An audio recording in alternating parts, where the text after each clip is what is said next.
Right now, you're sitting in the middle of a psychological standoff that feels like it might actually kill you. You stopped texting first. You finally walked away. You decided to protect your peace and enforce boundaries. You did what every therapist, every YouTube video, every self-help book told you to do.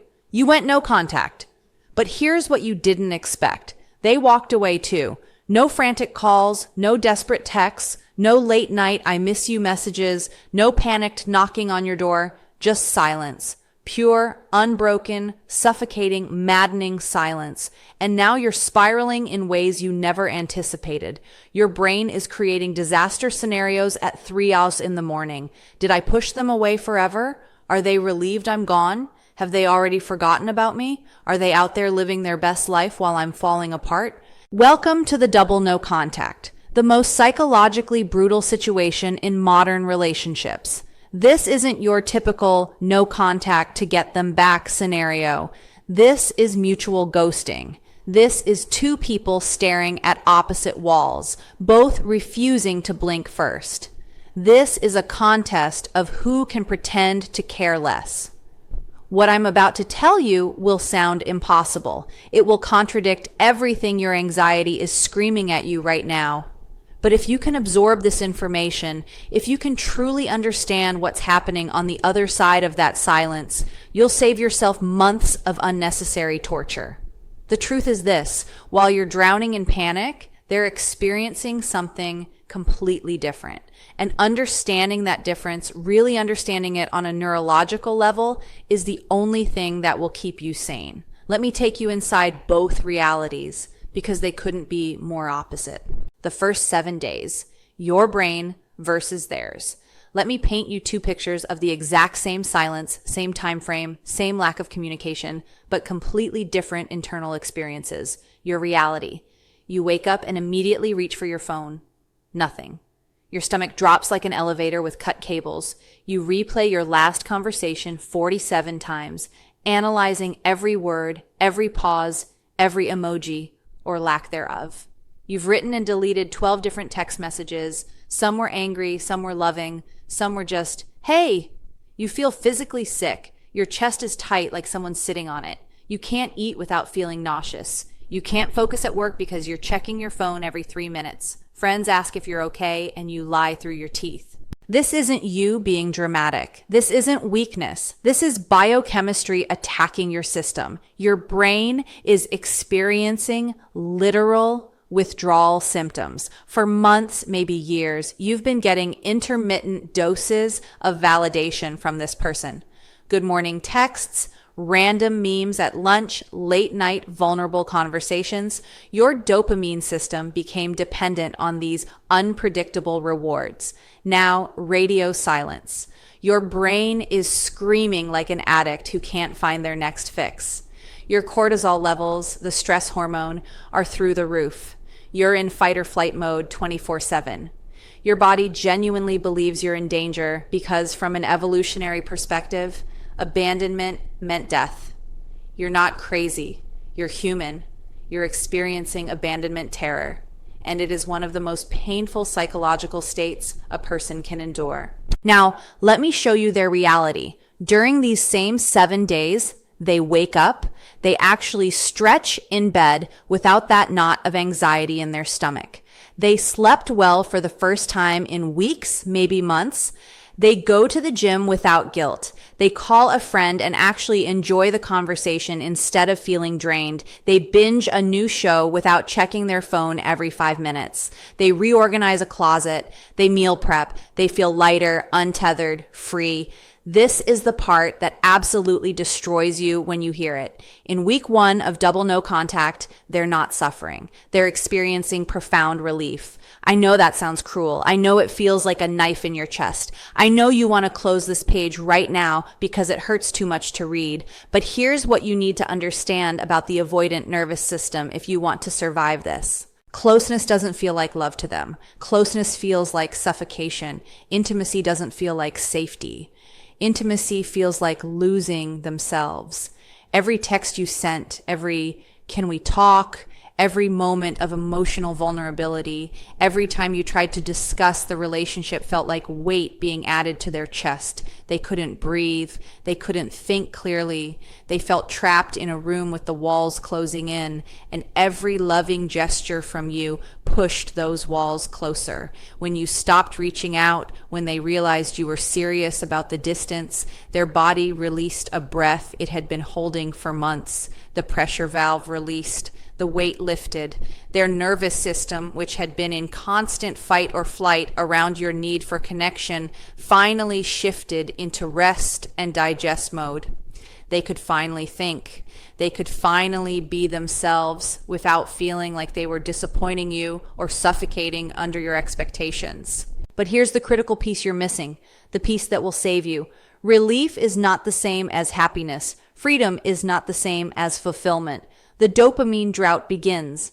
Between day 7 and day 14, something fundamental shifts in both of your brains. For you, the acute panic starts to dull just slightly. You're still sad. You still think about them constantly, but you're functioning.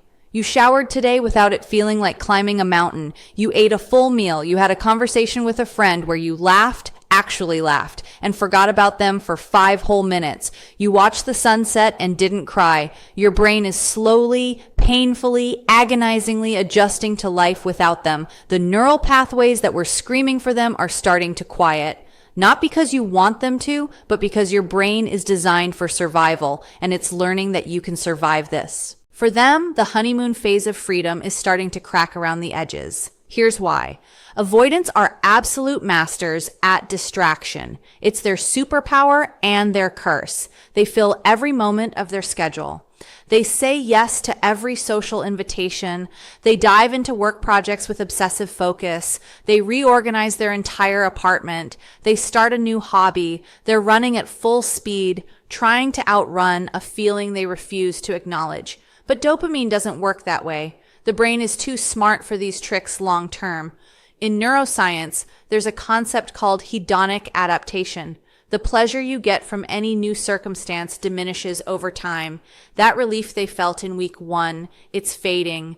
The novelty is wearing off. The friends they hung out with have their own lives and can't be available 24/7. The work project got boring. The apartment is organized, and now it's just quiet. For the first time since you left, they're alone with themselves. No notifications from you to ignore, no emotional labor to avoid, no relationship to manage or escape from, just silence in their own thoughts. And humans, even avoidant humans, cannot tolerate silence indefinitely. Our brains are wired to fill voids. When the external noise stops, the internal noise gets exponentially louder. They start having thoughts they can suppress during the busy day, but not at 2 a.m. when they're lying in bed. I wonder what they're doing. I wonder if they're okay. I wonder if they're thinking about me. I wonder if they hate me. I wonder if they've moved on already. These thoughts don't feel like love yet. They feel like intrusive pop-ups, annoying, unwanted. They try to dismiss them. They tell themselves it doesn't matter, but the thoughts keep coming back more frequently, more insistently. The beach ball you represented, the one they've been holding underwater with all their mental strength, is starting to push back. Their arms are getting tired. The cognitive load of suppression is exhausting their prefrontal cortex. There's a famous psychology experiment called the white bear problem. If I tell you, don't think about a white bear, what happens? You immediately think of a white bear. Your brain has to monitor whether you're thinking about the bear, which means you're constantly thinking about the bear. This is what's happening to them. By constantly telling themselves, I don't care, I'm fine, I don't miss them, they're actually keeping you at the forefront of their consciousness. The more they try not to think about you, the more they do. The comparison trap activates. Around week 3, something fascinating happens in the avoidant brain. They stop actively pushing away thoughts of you, not because they've decided to reach out or because they've had some grand epiphany, but because suppression requires too much energy and their mental battery is depleted. Psychologists call this the rebound effect or ironic process theory. The more you try not to think about something, the more it dominates your thoughts. They've been telling themselves for 21 days, I'm fine without them. I don't need anyone. This was the right choice. They were too much. I'm better off alone. But repetition doesn't create truth. It creates doubt. It creates cracks in the narrative. They start comparing their current life to the relationship they discarded. But here's the critical distinction. They're not comparing their present to the real relationship, the one with arguments and tears and we need to talk conversations and emotional intensity that scared them. No, they're comparing their present to a filtered highlight reel version of the past. Their brain is unconsciously editing the footage. They remember the way you laughed at their stupid jokes that nobody else found funny, the specific way you said their name, the feeling of coming home after a terrible day to someone who was genuinely excited to see them, the inside jokes nobody else understood, the way you knew their coffee order, the way you touched their arm when you talked, the feeling of being truly seen by another human being. This is called Rosy retrospection, the psychological tendency to remember the past as better than it actually was. The negative memories lose their sharp edges. The arguments blur. The exhaustion they felt from intimacy fades from memory like morning fog. But the warmth, the connection, the feeling of being known, that's becoming crystal clear in HD quality. The specific sound of your voice, the smell of your shampoo, the pattern of your breathing when you slept next to them.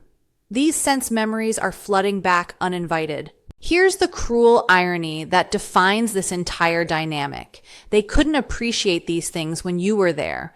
Your presence activated their fear circuitry. Every moment of closeness triggered their anxiety about losing themselves, about being trapped, about being responsible for your happiness. But your absence activates their loss circuitry, a different part of the brain entirely. You're transforming in their memory from a threat into a treasure, from a burden into something precious, from too much into not enough, from the person suffocating them into the person they let slip away. But they're not ready to admit this yet. Pride is a powerful drug, and admitting they were wrong feels like death to someone who's built their entire identity on being independent and self-sufficient. The social media surveillance begins. Week 4 arrives, and you might notice something strange if you're paying attention. Your Instagram story views suddenly include a familiar name. Maybe they show up first, meaning they checked within seconds of you posting. Or maybe they're suspiciously last, like they waited until the 23-hour mark, hoping you wouldn't notice their name in the list. They're watching, but they're not talking. This is the orbiting phase. They're circling your planet close enough to feel your gravity, but too afraid to land. They're gathering intelligence without risking rejection. They're consuming your content like it's their daily news feed.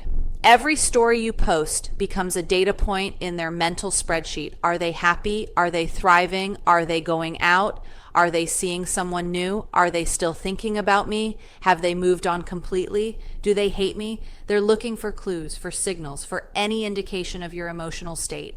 This behavior reveals something crucial that your anxious brain needs to hear. They still care. If they were truly indifferent, they wouldn't invest energy in monitoring your life. Indifference doesn't check Instagram stories at midnight. Indifference doesn't calculate the time between your posts. Indifference doesn't notice that you're online.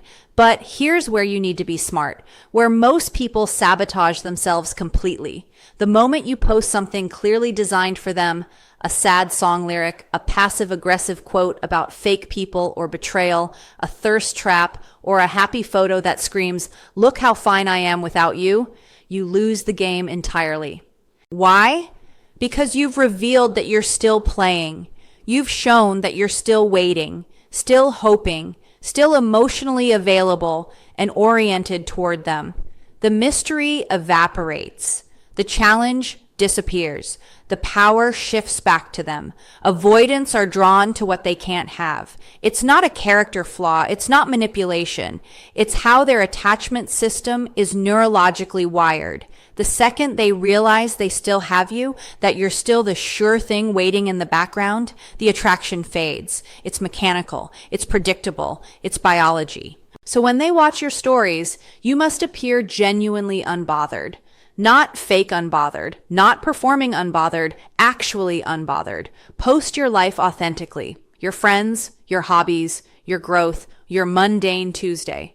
Don't perform for an audience of one. Live for you. Let them watch a movie they're no longer part of, a story where they've been written out. They need to see that your world kept spinning without them, that you have gravity and light and joy that exists completely independent of their presence. Watching costs them nothing. It's safe. It requires no vulnerability. Reaching out costs them pride, costs them control, costs them the admission that maybe they were wrong.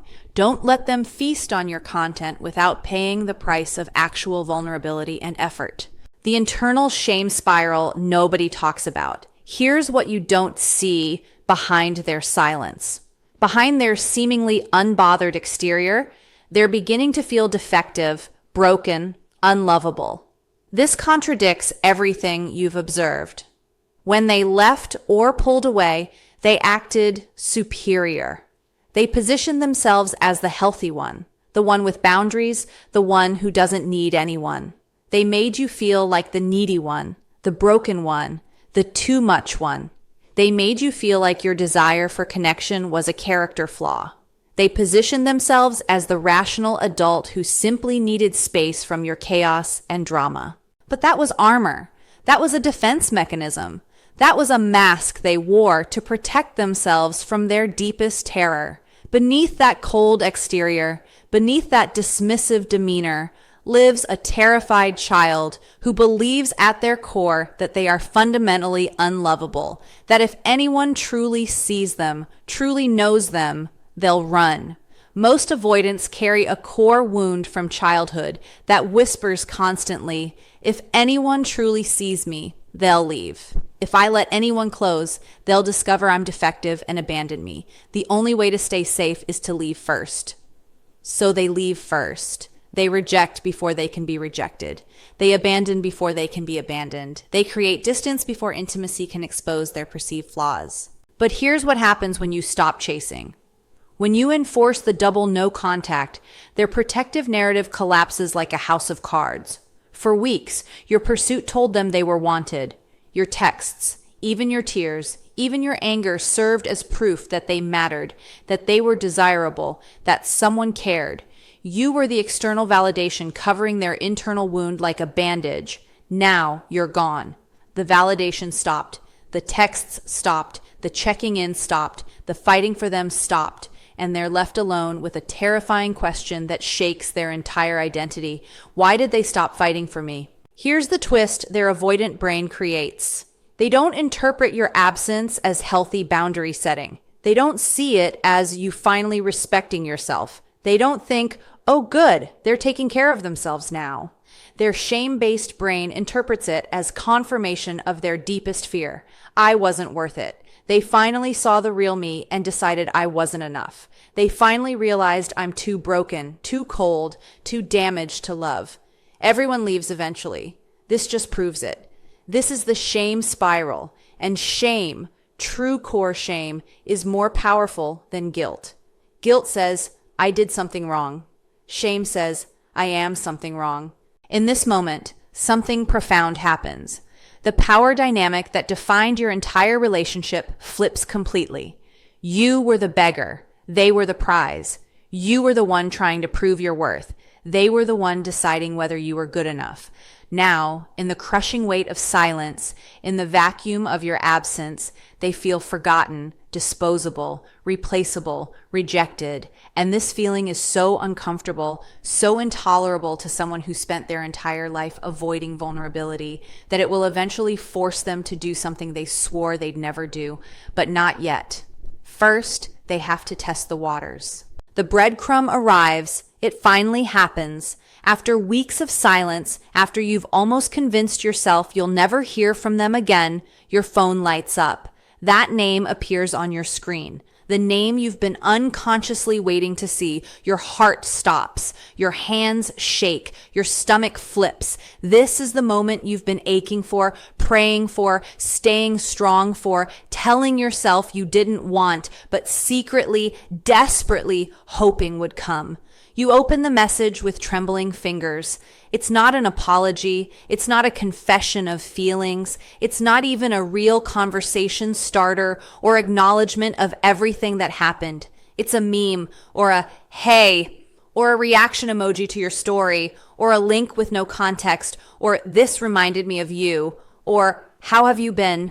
This is the breadcrumb. And your response to this breadcrumb, this seemingly insignificant low-effort attempt at contact, will determine everything that happens next. This is the crossroads where most people lose everything they've worked for. Here's what most people do. They overreact. They've been emotionally starving for weeks. So when they see even a crumb of attention, they devour it like a feast. They respond immediately, within seconds, with enthusiasm, gratitude, relief, emotion. OMG, hi, I've been thinking about you too. I missed you so much. How have you been? I really think we should talk about everything. When can we meet up? And just like that, in one moment of weakness, you've lost. You've shown them that nothing has changed. You're still the sure thing. You're still waiting with open arms. You're still desperate for their attention. The walls go back up immediately. The interest evaporates. The chase is over because you made it too easy. Here's what you need to understand about the breadcrumb at a psychological level. It's not an invitation to reconnect. It's a safety test. They're terrified of rejection.